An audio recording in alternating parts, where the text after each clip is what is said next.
성공한 삶을 살기를 원합니다. 물론 그 성공은 여러 가지 길을 사람마다 보고 있지요. 어떤 사람은 자기의 어떠한 명성을, 어떠한 자기의 학문을, 자기의 성취를, 물질을, 그것이 무엇이든 간에 그것을 쫓아가지만, 그러나 더욱더 근본적이고 더욱더 본질적인 것은 화평입니다.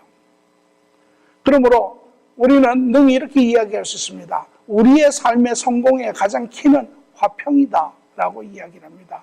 그래서 예수님께서도 그 하나님의 계획에 따라 이 땅의 모든 것을 이루었을 때 우리에게 드러나는 것은 화평이라는 것입니다. 평강이라는 것입니다. 기쁨이라는 것이죠. 오늘 우리가 화평하지 아니하기 때문에 우리는 행복하지 않습니다. 우리가 외적인 그러한 많은 것을 가진다 할지라도 우리는 사람과의 관계가 화평하지 않으면 우리는 행복하지 않습니다. 그러나 우리가 세상의 것이 부족하다 할지라도 우리는 사람들과 화평한 바른 그러한 삶을 사는 자는 건강한 자고 행복한 자고 성공한 자라고 우리는 이야기할 수 있습니다. 화평하십니까? 오늘 우리는 우리의 삶을 한번 정직하게 열고 들여다볼 필요가 있습니다. 오늘 세상 사람들은 화평합니까? 세상 사람들은 기쁨이 있습니까? 행복합니까? 우리는 삶 가운데 화평합니까? 사람들과 화평합니까? 아니면 우리가 정직하게 마음의 문을 열고 우리 주위 사람들을 보았을 때 우리 주위에 전부 다 끊어져 있는 그러한 닫혀있는 관계의 사람들을 봅니까?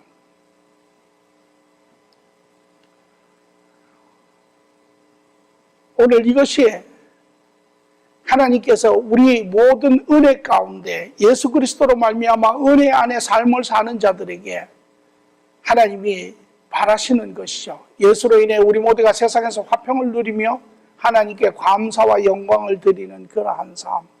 이것이 복된 삶이고 이것이 기쁜 삶입니다. 우리는 실질적으로 세상 안에서 화평하게 사는 삶을 살 수 있을까요? 여러분, 현실적으로 이것이 가능하다고 생각하십니까? 우리가 이 세상에서 현실적으로 경험하는 것은 불가하지요. 아무리 애를 써보지만 우리가 모든 사람과 다 화평할 수 없습니다. 아무 이유 없이 나를 좋아하지 않는 사람들도 많습니다. 그런데 왜 하나님은 우리에게 화평한 삶을 끼친다고 이야기를 하십니까? 한번 우리가 이 화평에 대한 내용을 좀 볼 필요가 있습니다. 에베소서 2장의 13절에서부터 말씀을 보니 이 화평에 대해서 이렇게 이야기를 합니다. 이제는 전에 멀리 있던 너희가 그리스도 예수 안에서 그리스도의 피로 가까워졌느니라. 그는 우리의 화평이신지라. 둘로 하나를 만드사 원수된 곧 중간에 막힌 다음을 자기의 육체로 하시고 법조문으로 된 계명의 율법을 폐하셨으니 이는 둘로 자기 안에서 한 세 사람을 지어 화평하게 하시고 또 십자가로 이 둘을 한 몸으로 하나님과 화목하게 하려 하심이라. 예수님께서 이 땅에 오셔서 십자가에서 돌아가심으로 죄의 값을 지불하심으로 인하여 계명이 드러내고 있는 그 막힌 닮을 이제 허시고 그로 말미암아 두 사람이라고 하는 것은 여기에 유대인과 이방인을 이야기합니다. 이방인, 유대인이라고 하는 한 민족과 그 밖에 유대인을 제외한 모든 민족을 이방인이라고 하죠. 그러니까 유대인과 이방인, 모든 인류를 이야기합니다. 그것이 모든 인류에게 화평을 끼칠 뿐만 아니라 나아가 그것이 두 사람이 화평의 한 인간들이 나아가 하나님과 화평을 하게 하려 하심이라. 여기에 두 종류의 화평이 나오고 있습니다.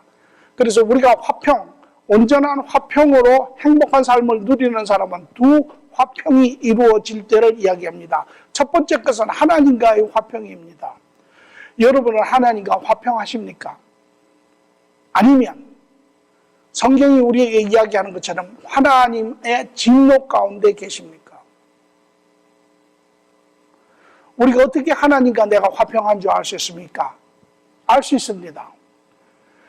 하나님은 성경을 통해서 우리에게 그것을 이야기하고 계세요. 첫째, 하나님과 화평하는 방법은 바로 하나님의 대리인인 예수 그리스도를 영접하는 것입니다. 하나님의 계획에 따라 이 땅에 하나님을 대신하여 우리에게 오신 하나님의 아들이신 예수 그리스도를 영접하는 자가 하나님과 화평을 누리는 자입니다. 그래서 요한복음 1장 18절에 보니 본래 하나님을 본 사람은 없으되 하나님 품속에 있는 독생하신 하나님이 나타나셨느니라. 하나님과 본체이시고 하나님과 함께 계셨던 하나님의 유일한 아들이신 예수 그리스도께서 이 땅에 오셨지요. 이 땅에 오셨을 때 마태복음 3장 17절에 보니 하나님이 그 예수 그리스도에 대한 자기의 마음을 드러내시는데 말씀하시기를 하늘로부터 소리가 있어 말씀하시되 이는 내 사랑하는 아들이요 내 기뻐하는 자라 하시니라. 하나님께서 그 기뻐하는 자를 우리와 화평을 끼치기 위하여 이 땅에 보내셨지요. 그리고 말씀하시기를 이제 요한복음 13장 20절에 말씀하시기를 내가 진실로 진실로 너희에게 이르노니 내가 보낸 자를 영접하는 자는 나를 영접하는 것이요 나를 영접하는 자는 나를 보내신 이를 영접하는 것이니라. 그러므로 예수 그리스도를 영접하는 자 바로 하나님을 영접하는 자이며 하나님과의 화평이 이루어지는 자입니다. 오늘 여러분이 예수 그리스도와 영접이 되어 있다면 여러분은 더 이상 하나님의 진로 가운데 있는 자가 아니고 하나님과 화평되어 있는 관계 안에 있는 자입니다. 뿐만 아니라 이제 그러한 화평의 관계가 이루어졌으면 하나님은 한 걸음 더 나아가 하나님의 말씀에 순종하는 자가 하나님과 온전한 화평을 이루는 자다라고 이야기를 하고 계시죠. 요한복음 15장 10절에 말씀하시기를 내가 아버지의 계명을 지켜 그의 사랑 안에 거한 것 같이 너희도 내 계명을 지키면 내 사랑 안에 거하리라. 하나님과 온전한 사랑에 이제 하나님의 마음이 내 마음이 되고 내가 가고자 하는 길이 하나님이 가기를 원하시는 길이고 이것이 바로 하나님의 계명을 지키는 것입니다. 좀 더 나아가서 계명을 지키는 것이 무엇인가? 오늘 우리는 이 부분을 좀 더 정확히 알아야 합니다. 왜냐하면 2019년 사랑의 공동체 계획 표현은 아직 오지 않았지만 표현을 미리 말씀드리면 순종함으로써 그리스도를 경험하자입니다. 그 순종이 무엇이냐면 순종은 바로 비움입니다. 우리는 순종이라고 하는 단어를 세상에서 많이 듣지요. 순종이라고 하면 여러분이 떠오르는 생각은 무엇입니까? 굴복하는 것이죠. 순종은 obedience is submission입니다. 그래서 에베소서 5장 22절에서 23절을 보면 너희가 서로에게 복종하며 거기에 단어가 submission입니다. 그러므로 순종한다고 하는 것은 자기를 비우는 것입니다. 그것이 굴복하는 것이죠. 그저 맹목적으로 굴복하는 것이 아니라 자기의 생각과 자기의 뜻과 자기의 고집과 자기의 원함과 자기의 이 모든 것을 비우는 것입니다. 내려놓는 것입니다.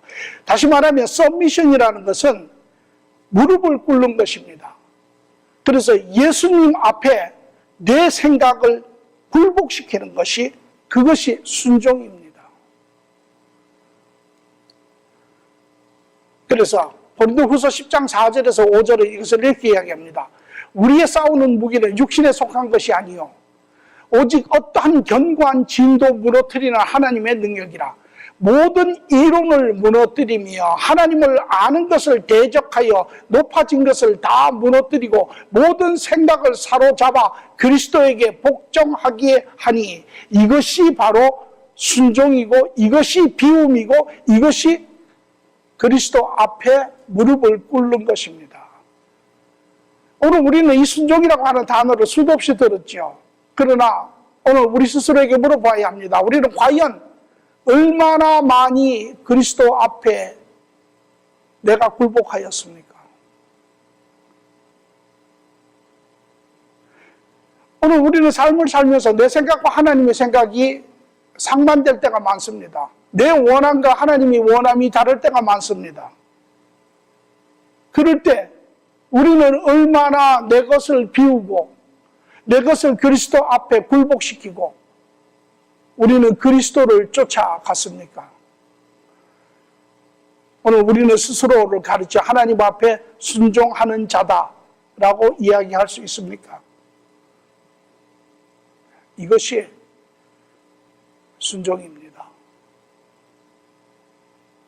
그러므로 하나님과 화평을 하는 자, 그리스도 안에 하나님을 영접한 자, 나아가서는 이제 우리의 모든 하나님 없이 형성된 우리의 모든 그러한 육적인 삶의 생각과 뜻과 이 모든 것을 우리는 그리스도 앞에, 왜?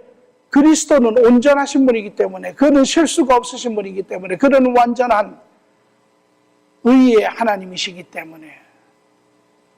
그래서 결국은 그 결과는 무엇입니까? 결국은 나를 하나님 앞에 굴복시킴으로 그분의 말씀 앞에 내 모든 것을 내려놓음으로 인하여 결국은 그 끝은 내가 바른 삶의 길을 가는 것입니다. 오늘 저는 2019년부터 여러분이 이제 이 하나님과 온전한 화평한 자가 되기를 바랍니다. 그리스도 안에 이제 나아가 하나님과 열린 관계 안에 내 삶의 모든 영역에서 나의 기준점이 되시는 그 하나님의 말씀을 항상 기억하며 내 생각과 내 뜻과 내 원함과 고집조차라도 그것이 하나님의 말씀에 합하여지지 아니할 때는 내려놓는 그러한, 그러므로 말미암아 결과적으로 바른 삶을 살아내는 하나님에게도 기쁨이 되는 그러한 삶이 되기를 간절히 축원합니다. 두 번째는 사람과의 화평입니다. 오늘 많은 사람들은 이야기하기를 나는 하나님과 화평은 있지만 사람들과 화평은 잘 모르겠다라고 이야기하지만 과연 하나님과 화평이 이루어져 있는가 우리는 질문을 해봐야 합니다. 오늘 만약에 우리가 영적인 눈이 열려서 마치 우리 앞에 이제까지 보지 못한 이 모든 것을 우리가 볼 수 있다면 우리가 과연 하나님과 어떤 관계에 서 있는지 우리는 볼 수 있을 것입니다. 그러나 이제는 그 방법의 길도 우리가 알았고 그래서 2019년 할애는 여러분이 철저하게 우리 모두가 그 바른 하나님의 길을 쫓아 사는 순종하는 그러한 삶이 되기를 원하는 것이죠. 두 번째는 사람과의 화평입니다. 오늘 우리가 현실적으로 저뿐만 아니라 여기 계시는 모든 분들이 여러분 주위를 둘러보면 막힌 끊어진 관계들이 많이 있습니다.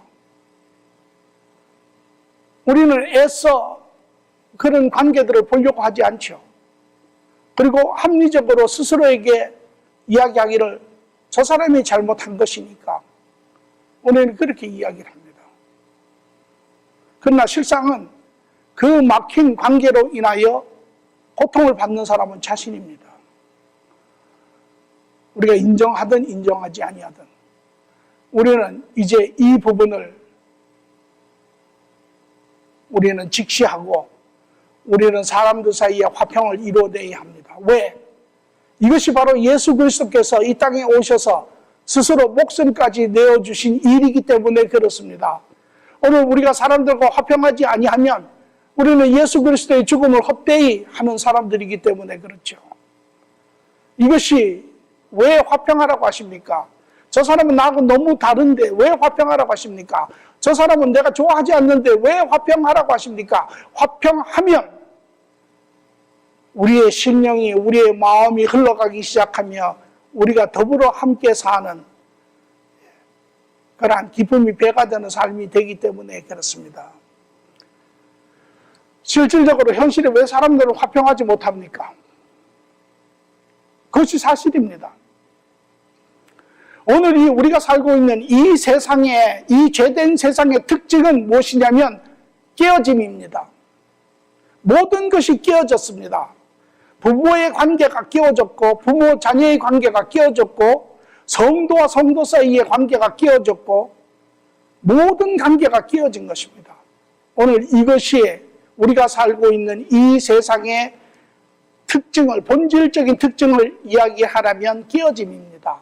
그러나 하나님은 말씀하시기를 성도 하나님의 자녀인 그들, 그리스도로 말미암아 하나님과 회복되어서 사는 자들의 특징, 하나님 나라의 삶의 특징을 이야기하라면 화평입니다.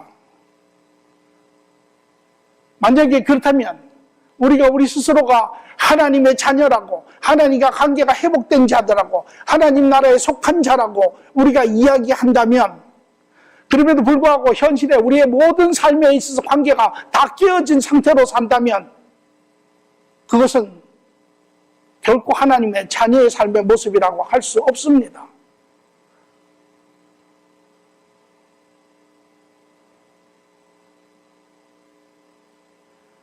왜? 우리는 그런 문제를 한번 들여다볼 필요가 있습니다. 무엇 때문에 우리는 화평할 수 없습니까?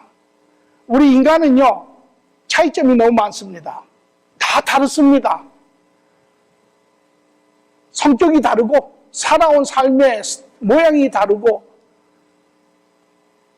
삶의 경험들이 다르고, 너무 다른 것이 많습니다. 그래서 세상에서는 다른 것은 틀렸다라고 이야기를 합니다. 나는 맞고 너는 틀리고, 또 반대해서 다른 사람이 나를 볼 때 그 사람도 똑같이 우리는 서로 너무 다릅니다. 그러면 자기는 맞고 나는 틀렸다라는 것이에요.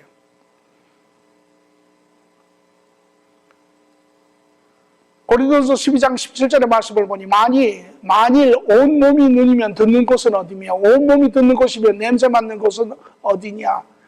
몸의 지체에 대해서 여러 종류를 이야기를 하고 있습니다. 우리는 한 몸 전체도 아니고 몸의 한 지체이지만 또 각각의 역할도 다 다릅니다. 그것이 우리가 지어진 것입니다.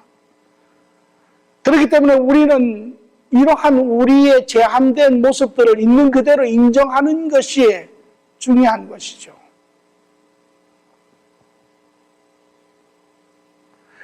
다르다라는 것은 둘이 각각이 놓고 보면 서로 다르기 때문에 서로를 인정할 수 없고 인정할 수 없기 때문에 서로가 틀렸다라고 이야기를 합니다.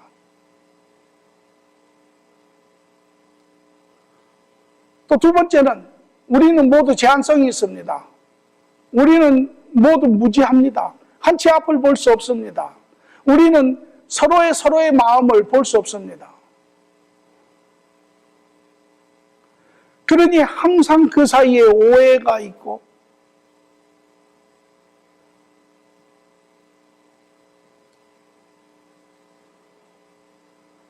고린도서 2장 14절에는 이러한 인간의 틀의 모습을 이렇게 이야기합니다. 육에 속한 사람은 하나님의 성령의 일을 받지 아니하나니 이는 그들에게는 어리석게 보이며 또 그것을 알 수도 없으며 그러한 일은 영적으로 분별되기 때문이라.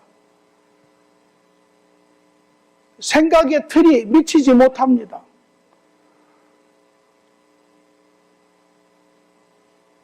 우리는 이러한 제한성을 가지고 있기 때문에 서로를 읽어주지도 못하고 서로를 이해하지도 못하고 항상 자기의 이야기를 하고 자기의 생각을 말하고 자기를 주장하고 항상 엇박자가 되어서 항상 평행으로 가죠. 그러면서 서로 상대편에게 손가락질하며 말하기를 저 사람은 나를 이해하지 못한다라고 이야기를 해요.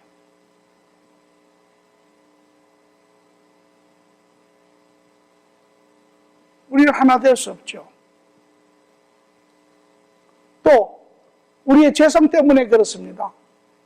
우리 모두는 다 죄성을 가지고 있죠. 그 죄성의 본질은 자기중심입니다. 다 자기가 중심이 되어서 자기가 원하는 것을 찾습니다. 나는 나대로, 다른 사람은 다른 사람대로 자기 입장에서 생각하고 자기 입장에서 원하고 자기 입장에서 자기가 바라는 것을 이야기를 합니다.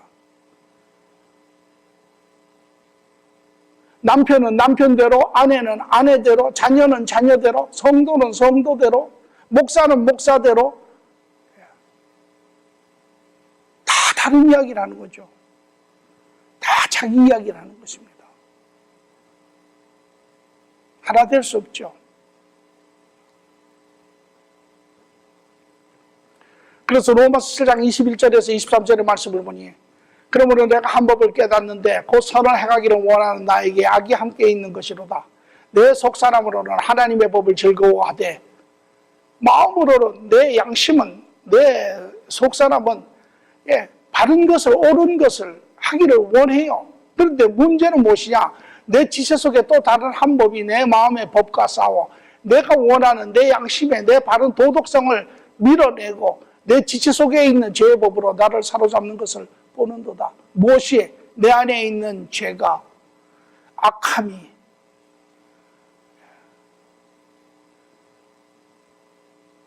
우리 모두는 실수합니다. 그런데 실수하는 것보다 더 문제가 되는 것은 실수한 후의 문제입니다. 실수한 후에 우리는 그러한 죄책감을 잘못한 것을 깨닫지만 오히려 그 죄에 대한 두려움에 더 사로잡혀서 우리는 나아가서 바른 이야기를 하지 못합니다. 우리가 잘못해서 부족해서 제한적이라서 우리가 실수한 것을 가서 이야기하면 미안합니다. 제가 틀렸습니다. 이렇게 이야기하면 오늘날의 대부분의 문제들은 다 해결이 됩니다. 그런데 문제는 그것을 알면서도 나가서 이야기하지 못합니다. 왜? 내 안에 죄가 나를 사로잡아서 나를 더욱더 두려운 것으로 나를 끌고 가기 때문에.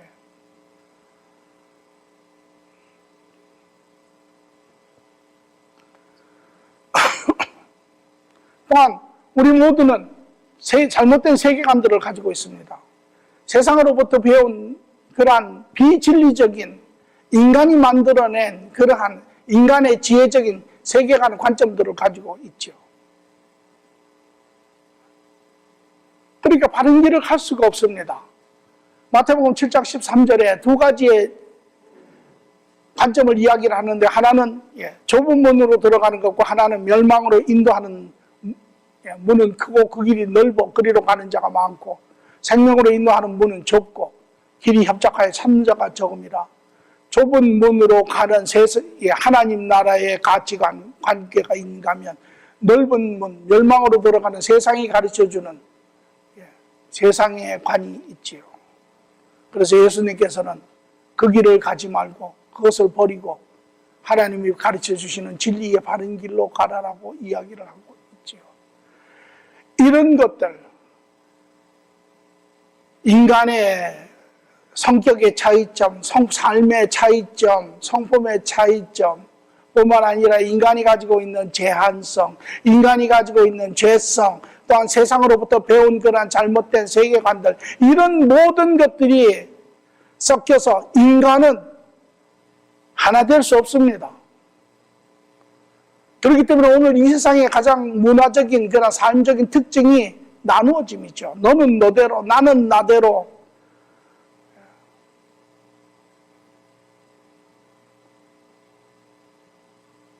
어느 영역을 들여다보든 간에 그 안에는 다 나누어짐이, 뿔뿔이 흩어짐이 있습니다. 그렇다면 우리는 또 질문을 해야 합니다. 진정 사람의 이러한 모든 차이점을 극복하고 화평할 수 있는 그러한 길이 있습니까? 여러분은 뭐라고 생각하십니까? 아마 대충은 있을 수도 있을 것 같습니다. 하나님께서 그렇게 이야기를 하셨으니 화평할 길이 있지 않겠습니까? 아마 지혜로운 사람은 벌써 거기까지는 생각을 했겠죠. 그러나 사람의 방법으로는 없습니다. 사람이 어떤 프로그램을 만들어내든 어떠한 제도를 만들어내든 그것이 군대에 가서 머리를 다 똑같이 깎고 옷을 다 똑같이 입히고 똑같은 사무실에 침소에서 재우고 똑같은 밥을 먹고 똑같은 훈련을 해서 하나 됩니까? 하나 되지 않습니다.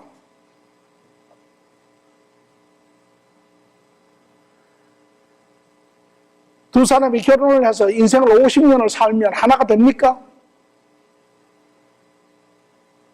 그래도 그나마 그 많은 세상을 살아서 새 사람들이 말하기는 닮아간다라고는 이야기하죠.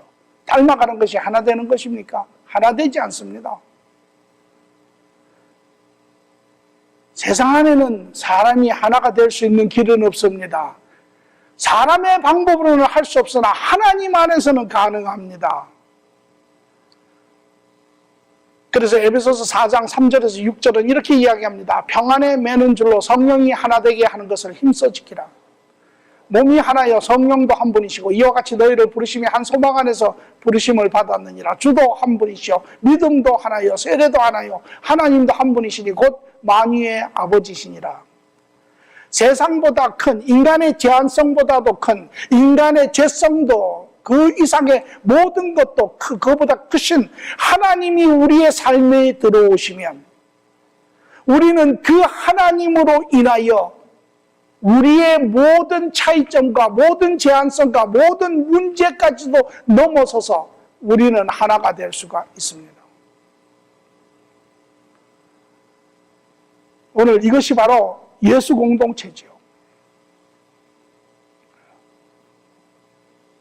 오늘 우리는 하나가 되어야 합니다. 하나님 안에 있는 자들, 우리는 하나님 안에서 한 형제 자매가 되는 것입니다. 이제 우리에게 연결의 고리가 생기는 것이죠. 한 아버지를 가지고 자녀들입니다. 형제 자매들이에요. 베드로전서 2장 17절에 그렇게 이야기합니다. 무사람을 공경하며 형제를 사랑하며 하나님을 두려워하며 왕을 존대하라. 이제는 주 안에서 같은 한 권속으로 한 식구로 형제 자매가 된 것입니다. 이 사실은 이제 이 땅에서부터뿐만 아니라 영원히 하나님 나라에 가서도 우리는 형제 자매로 그렇게 한 가족으로 사는 자들이죠. 오늘 이 사실을 우리가 보지 못한다면 우리는 여전히 사람들과 화평할 수 없습니다. 너는 너, 나는 나. 세상에는 나와 남과만 존재하지요. 그러나 하나님과 바른 관계를 가진 자, 하나님으로 인해서 우리는 이제 관계가 회복이 되는 것입니다. 한 형제, 자매, 한 가족이 되었습니다. 뿐만 아니라 우리는 부분적이지만 이제는 독특한 각각의 역할을 가지고 있습니다. 한 전체의 몸에 여러분 지체 두 개를 놓고 보면 두 개가 전적으로 다르지만 그러나 한 몸 안에 붙어있는 두 지체를 보면 이제 그 두 지체는 그 두 지체가 있음으로 인해서 한 몸이 완성되는 것입니다. 그래서 고린도서 12장 18절에서 20절을 보니 이제 하나님이 원하시는 대로 지체를 각각 그 몸에 두셨으니 만일 다 한 지체이면 몸은 어디냐? 이제 지체는 많으나 몸은 하나라. 이제는 이 부분이 합쳐질 수 있고 각각이 다르지만 독특하지만 그러나 이 지체들이 합쳐짐으로 인하여 완성이 되는 것이죠. 하나님 안에 있지 아니하실 때로 우리는 그냥 각각의 지체로 각각의 다른 그러한 존재로 합쳐질 수 없는 존재였지만 이제 하나님 안에 있는 두 지체는 각각의 부분이지만 이제 그 부분이 합쳐져서 하나가 되고 각각의 부분은 각각의 가지고 있는 독특한 그러한 재능과 능력을 가지고 있는 것이지요. 그래서 눈과 입이 두 개지가 있을 때는 둘이 싸웁니다. 왜? 눈은 내가 보니까 낫다고 하고 입은 내가 말하니까 낫다고 하고 둘이 싸우죠. 그러나 이 눈과 입이 한 몸에 붙어 있기 시작할 때는 그때는 서로의 차이점은 보지만 그러나 그 차이점이 합쳐져서 온전한 하나가 되는 것을 알기 때문에 그렇습니다. 그래서 우리가 하나가 될 수 있습니다. 이제는 부분이고 하나를 위한 부분으로 존재한다는 것을 우리는 보아야 하죠. 뿐만 아니라 우리 모두는 부분일 뿐만 아니라 그러나 또한 완전하지 못한 존재입니다. 그래서 우리는 서로를 밀어내고 서로를 비난하고 서로를 정죄하는 그러한 존재가 아니라 오히려 서로를 보듬는, 서로에게 긍휼하게 여기는 그러한 존재입니다. 그래서 에베소서 4장 32절에도 서로 친절하게 하며 불쌍히 여기며 서로 용서하기를 하나님이 그리스도 안에서 너희를 용서하심과 같이 하라. 옛날에 하나님 밖에 있을 때는 전부 밀어내는 자, 결과적으로 다 나누어지는 것이 삶의 특징이라면, 그러나 하나님 안에서 우리는 더 이상 밀어내는 자가 아니고 한 부분이며 우리는 서로를 품어서 온전한 하나를 이루어가는 자들입니다. 이것이 사람들과의 화평하는 것입니다. 하나님 안에서 가능합니다. 예수 공동체 안에서 이것이 이루어져야 되는 것입니다. 그런데 하나님의 화평과 사람의 화평은 두 가지의 다른 화평이 아닙니다. 하나님의 화평과 사람의 화평은 하나의 온전한 화평입니다. 무슨 소리입니까?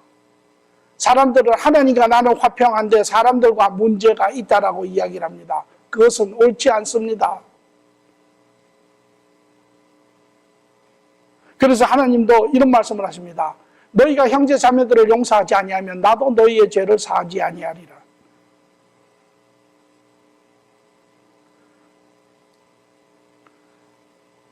그 관계는 이런 것입니다. 하나님과 화평하는 사람은 사람과 화평하는 사람입니다. 하나님과 화평의 관계를 가진 자, 예수 그리스도를 통하여 하나님의 그 용서하심과 그 안에서 자기를 발견하고 그 안에서 하나님이 자기에게 베풀어 주신 그 은혜와 감사를 경험하는 자, 그 안에 그 감사와 은혜가 채워집니다. 그리고 그것이 자기의 부분이 됩니다. 그러한 자는 그 은혜와 감사를 가지고 다른 사람을 보기 시작합니다. 그리고 그 사람을 용서하기 시작하며 그 사람을 품기 시작하며 그 사람을 화평을 이루어내는 사람입니다.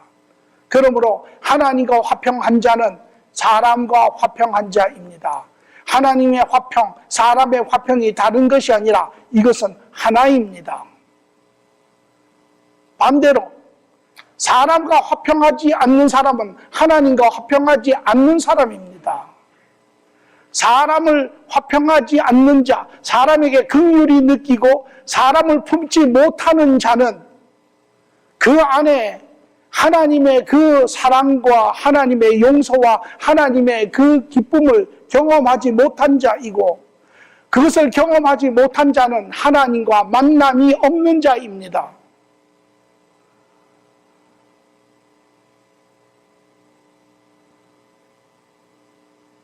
그러므로 예수 그리스도께서 이 땅에 오셔서 내가 너희들에게 화평의 삶을 끼치노라 라고 이야기하는 것은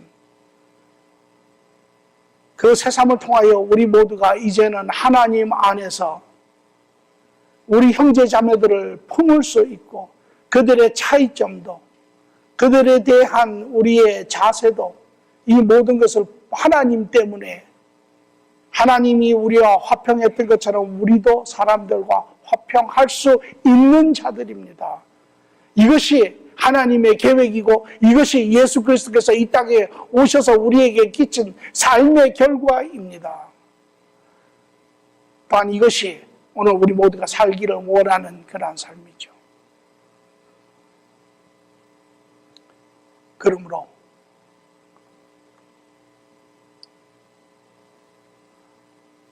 예수님은 우리 모두를 위해 하나님과 사람과의 화평한 삶의 길을 열어주셨습니다. 구원에 속한 자, 그리스도를 만난 자, 하나님과 관계가 회복된 자, 하나님과 화평한 자, 사람들과 화평을 이루어내며 이 땅에 화평을 드러내는 자입니다.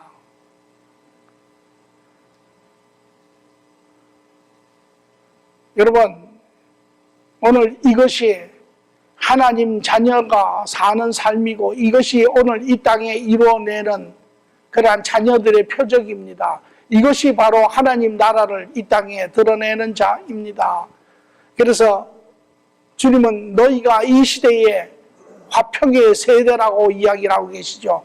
고린도후서 5장 20절에 보니 우리가 그리스도를 대신하여 사신이 되어 하나님이 우리를 통하여 너희를 권면한 것 같이 그리스도를 대신하여 간청하노니 너희는 하나님과 화목하라. 오늘 여러분 그리스도를 통하여 하나님과 화평하십니까? 이 땅에 사람들과의 화평을 이루어내십시오. 이것이 하나님의 자녀들이 이 땅에 기뻐하며 이루어내는 삶의 모습입니다. 그래서 2019년 우리 모두는 화평합시다. 그 하나님의 사랑을 품고 그 기쁨을 품고 여러분 주위에 그것이 누구든 간에 여러분의 부부의 관계든 여러분의 자녀든 여러분의 형제든 여러분의 친구든 여러분의 주위에 있는 성도든 우리는 여기서부터 시작을 해야 합니다. 가서 그들에게 그리스도께서 여러분에게 주신 그 따뜻한 심장을 가지고 그들에게 가서 그들의 얼어붙은 마음들을 녹이시고 화평하시기 바랍니다. 오늘 우리가 여기서부터 시작하지 아니한다면 우리가 어찌 그리스도를 아는 자라고 우리가 이야기할 수 있습니까? 올해 저는 여러분 모두가 우리의 주위의 사람들부터 화평하며 그래야 그 하나님의 화평하게 하심이 우리 주위의 모든 사람들에게 전하이전하 하나가 되기를 간절히 축원합니다. 좋으신 주님 감사합니다. 주님께서 창조주이신 하나님이신 예수님께서 이 땅에 오시고 이 땅에 오셔서 우리에게 죽음 가운데 함께 죄로 말미암아 죽고 의로 말미암아 사는 새 삶을 주셨으니 이는 이제 우리가 하나님과 화평할 뿐만 아니라 모든 사람과 화평할 수 있는 그러한 바른 사람이 되게 하심을 주님 감사합니다. 이제 그에 대한 바른 열매로 하나님 2019년 우리 주위에 과거의 이유가 무엇이었든 간에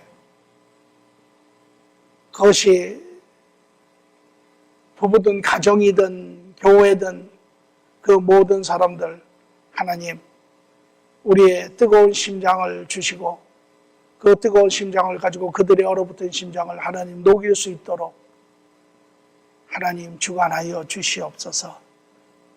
감사하며 예수님의 이름으로 기도합니다. 아멘.